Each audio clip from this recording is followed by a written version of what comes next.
Romance is in the air for Valentine's Day. And when you're ready to pop the question, all you need is the perfect moment to come around. And, of course, the ring. At BlueNile.com, you can find thousands of natural and lab-grown diamonds, plus legendary service from Blue Nile's jewelry experts, who can answer every question, help you design a custom ring, and even plan the proposal. So seize the day today. Right now, you can save up to 50% at BlueNile.com. That's BlueNile.com. Bonjour, ici Patrick Pierrat, éditeur d'Info Bref.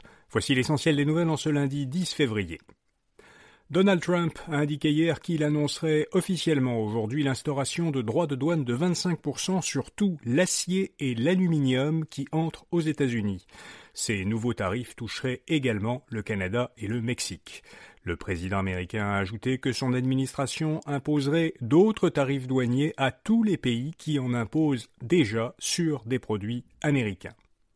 Trump, encore lui, veut réellement annexer le Canada pour accéder à ses ressources. C'est ce qu'a expliqué Justin Trudeau devant 200 dirigeants réunis à Toronto pour le sommet économique Canada-États-Unis. Il a affirmé que le président américain était sérieux lorsqu'il parlait de faire du Canada le 51e État américain.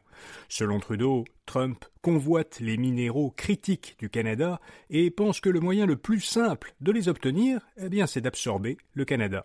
Trudeau a fait ses déclarations à huis clos, mais une caméra de CBC était restée allumée. Et Trump a confirmé hier soir à la chaîne Fox News que son intention d'annexer le Canada était bel et bien sérieuse. Et puis l'agence gouvernementale d'Elon Musk ne peut plus accéder aux données du Trésor américain. Donald Trump avait nommé le patron de Tesla et X à la tête d'un département de l'efficacité gouvernementale pour réduire drastiquement les dépenses du gouvernement américain.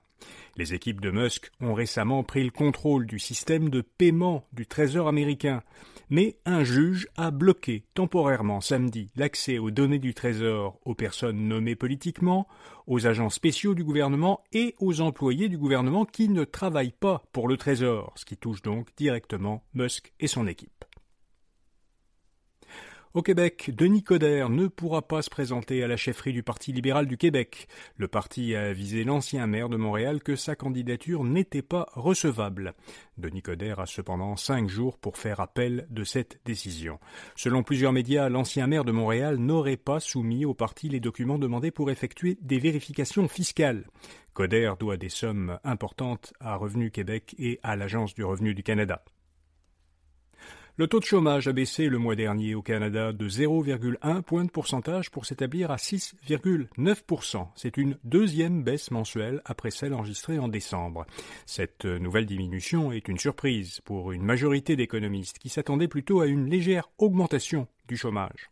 Au Québec, la baisse du chômage est même un peu plus prononcée. Le taux est passé de 5,6% en décembre à 5,4% le mois dernier. Le Québec était en 2022 la province avec le moins de ménages en situation de pauvreté. Selon Statistique Canada, 6,7% des ménages québécois n'étaient pas financièrement en mesure de combler leurs besoins de base, dont le logement, l'alimentation et l'habillement. Pour comparaison, dans l'ensemble du Canada, près de 10% des ménages étaient dans une situation de pauvreté en 2022. La Nouvelle-Écosse était la province avec le plus de pauvreté, avec 12,5% de ménages dans cette situation. Air Transat met fin à son tour à la gratuité des bagages en cabine. À compter de demain, les clients de la compagnie aérienne qui optent pour le tarif le moins cher devront payer des frais de $35 à $50 pour pouvoir emmener un bagage en cabine. Les vols concernés sont ceux effectués à l'intérieur du Canada, aux États-Unis, dans les destinations du Sud, à l'exception du Pérou. Tous les passagers pourront toutefois conserver gratuitement en cabine un sac à main ou un sac contenant un ordinateur portable. La société technologique norvégienne Opera a lancé un navigateur orienté vers le bien-être psychologique.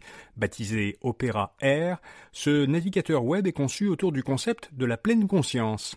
En plus de permettre de naviguer sur Internet, le navigateur dispose de fonctionnalités telles que des exercices de respiration et de méditation, des musiques adaptées à la concentration et des rappels incitant à faire une pause. Trouver l'amour coûte plusieurs milliers de dollars. C'est ce qu'estime la Banque de Montréal, selon les résultats d'un récent sondage auprès d'adultes canadiens.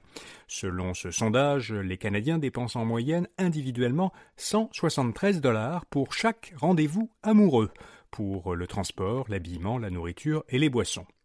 Comme les Canadiens en couple ont généralement en moyenne de 10 à 21 rendez-vous avant de s'engager dans une nouvelle relation, eh bien, trouver l'amour leur coûterait donc entre 1 750 dollars et 3 600 dollars. Et puis les Eagles de Philadelphie ont remporté le 59e Super Bowl. L'équipe de Philadelphie s'est imposée hier soir 40-14 face aux Chiefs de Kansas City. Les Eagles ont pris leur revanche après leur défaite contre les Chiefs en 2022. Les Chiefs n'ont donc pas réussi à devenir la première équipe de la NFL à remporter 3 Super Bowls consécutifs. Voilà, vous savez l'essentiel. Bonne journée et à demain matin.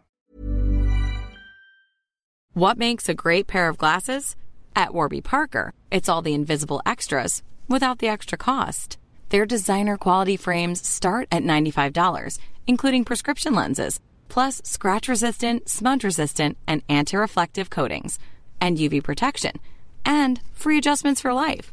To find your next pair of glasses, sunglasses, or contact lenses, or to find the Warby Parker store nearest you, head over to warbyparker.com.